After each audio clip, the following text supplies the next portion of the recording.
Bonjour, merci bien pour votre invitation. Donc, je suis responsable d'une petite commune du sud de Bruxelles, où il y a 25 000 habitants, et elle fait 12 km², mais de ces 12 km², il y en a 7 km² de forêt. Et ça, c'est géré par les gens ici, en fait, les gens de l'IBGE. Et donc, il n'y a pas d'habitation, c'est des forêts. Et puis, il y a les 5 km² d'habitat. Et donc ça fait 60 km de rue, donc 120 km de trottoir. Donc c'est petit, mais en même temps, il faut bosser. Et les gens qui bossent, c'est eux. Ça, ce sont les ouvriers communaux, donc ceux qui entretiennent les jardiniers. Et la personne qui est l'expert poète de toute l'équipe, c'est le monsieur qui est juste tout à fait à droite de la photo. Il n'est pas là aujourd'hui puisqu'il est toute la journée dans les parcs et donc c'est l'expert prix Nobel des parcs. Il connaît tout sur les plantes, les produits et tout ce que vous voulez. Donc, je vous le signale, c'est un type absolument remarquable. Donc, la commune n'achète plus de pesticides depuis 5 ans, sauf, et l'exposé précédent m'a beaucoup intéressé, sauf pour le cimetière. Parce que le cimetière, c'est un cauchemar au sens où, comme vous avez vu sur les photos namuroises, c'est les tombes qui sont espacées de 5 cm, qui vont dans tous les sens, ça monte et ça descend, c'est des graviers. On ne peut pas demander aux ouvriers d'aller à genoux arracher avec leurs mains les petites herbes qui poussent entre les tombes. Donc, et les gens veulent que ce soit propre, etc. etc. Mais j'ai pris les coordonnées de l'oratrice précédente. Mais tout le reste, on n'achète plus de pesticides depuis 5 ans. Alors comment convaincre la population, comment dire à la population que c'est bien? Je crois qu'il faut montrer quel est son intérêt à elle, en fait. Et que ça soit dans un plan d'ensemble. Donc, c'est pas quelque chose d'isolé. C'est par exemple en matière d'énergie. On a diminué la consommation d'énergie des bâtiments communaux aussi depuis 6-7 ans maintenant en faisant des relevés compteur par compteur et en faisant les adaptations qu'il faut. Et maintenant, on consomme 300 000 € en moins par an pour l'énergie. On achète des peintures bio et des détergents bio et donc les ouvriers savent que c'est meilleur pour leur santé. La commune a encore certains terrains et donc à bâtir, mais que nous ne désirons pas bâtir. Et là, il y a des potagers collectifs. Et donc, la population se sent faire partie de la gestion de la terre communale. Dans les écoles communales, la nourriture est choisie en mettant dans le cahier des charges circuits courts, etc. Donc, la santé des enfants qui vont dans les écoles communales. Et donc, de cette manière, pour convaincre la population que ce n'est pas une lubie d'un parano anti-chimie, il faut que ça s'inscrive dans un plan global et qu'ils comprennent que c'est bien et que ça rend la vie dans la commune plus agréable et oui, en faire un lieu de vie agréable. En fait, c'est ça probablement la clé. Alors, comme c'est agréable, c'est cher, évidemment. Donc, mais bon, on ne peut pas tout faire. Et donc, très classiquement, effectivement, depuis plus de 5 ans, on met les copeaux, on fait le surfaçage avec les broyats qui viennent de l'élagage des plantations communales, des arbres communaux, pour empêcher les mauvaises herbes de venir. Alors, on a des herbeurs thermiques, des désherbeurs à gaz pour les trottoirs, etc., etc., etc.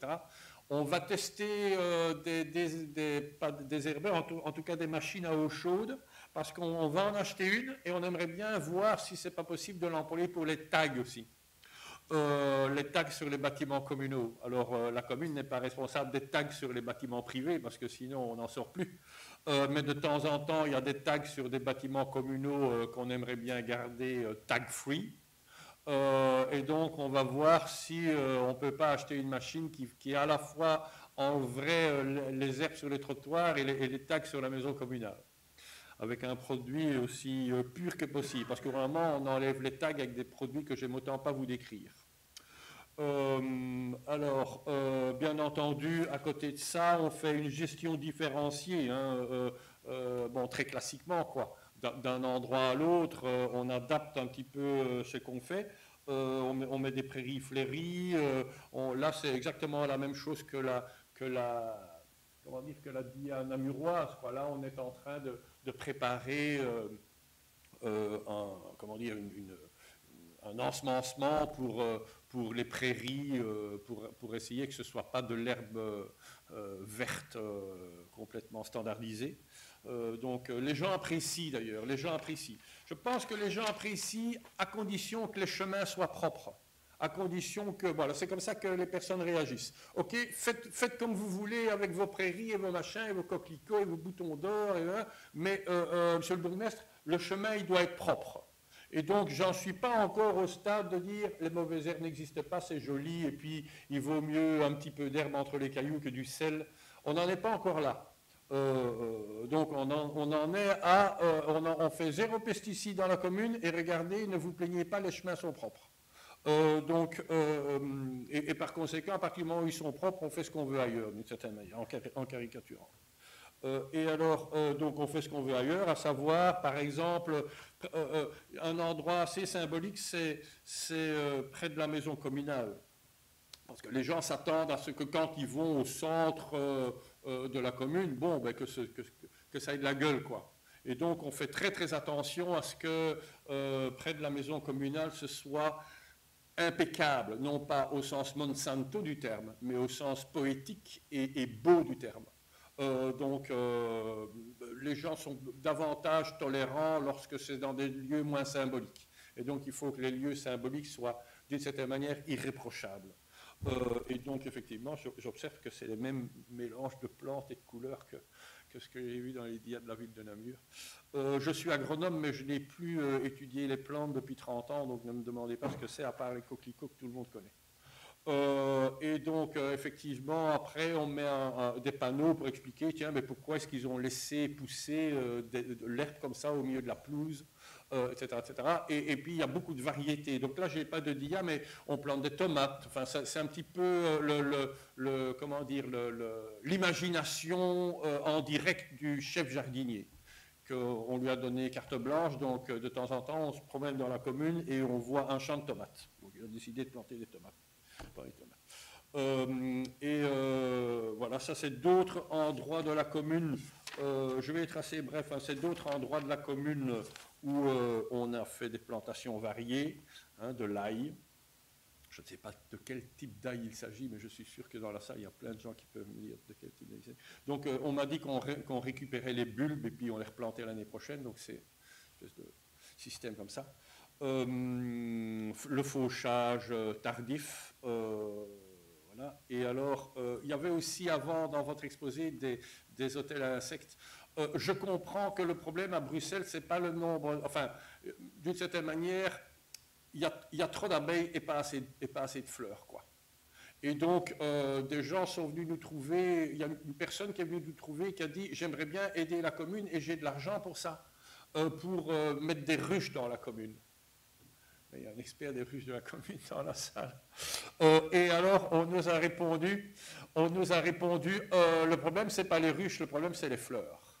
Et donc, on a convaincu cette personne qu'au lieu de nous offrir des ruches, il vaudrait mieux qu'elle nous offre des fleurs. Et donc, on a été, avec son aide, on est en train de planter, de semer au parc sportif. Donc, on a un parc sportif au centre de la commune. On est en train d'y semer des fleurs mellifères parce que je comprends que les abeilles ont faim. Et alors, je ne sais pas si c'est ma dernière dia, aux merveilles, les orchidées, il y a des orchidées sauvages qui sont réapparues dans la commune. Donc, suite à cet arrêt de pesticides depuis 5 ans, alors j'espère que c'est une orchidée sauvage, on me l'a garanti.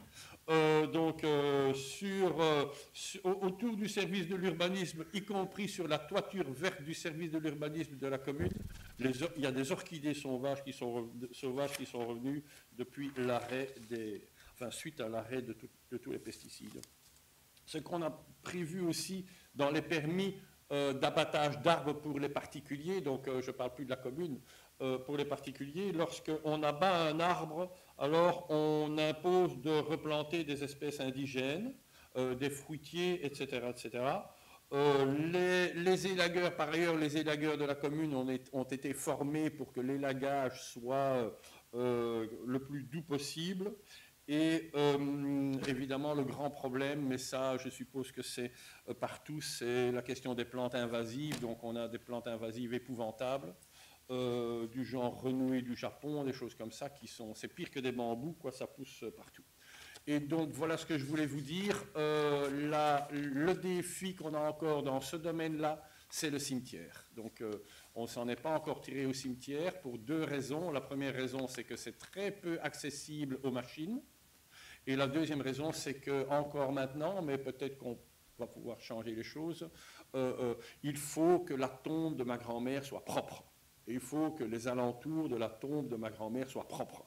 Et il n'est pas question que pour une question de pesticides, je ne sais quoi, de santé publique, il y ait des herbes qui poussent sur la tombe de ma grand-mère. C'est le problème que nous devons encore résoudre, c'est le problème de la tombe de la grand-mère. Je vous remercie beaucoup pour votre attention.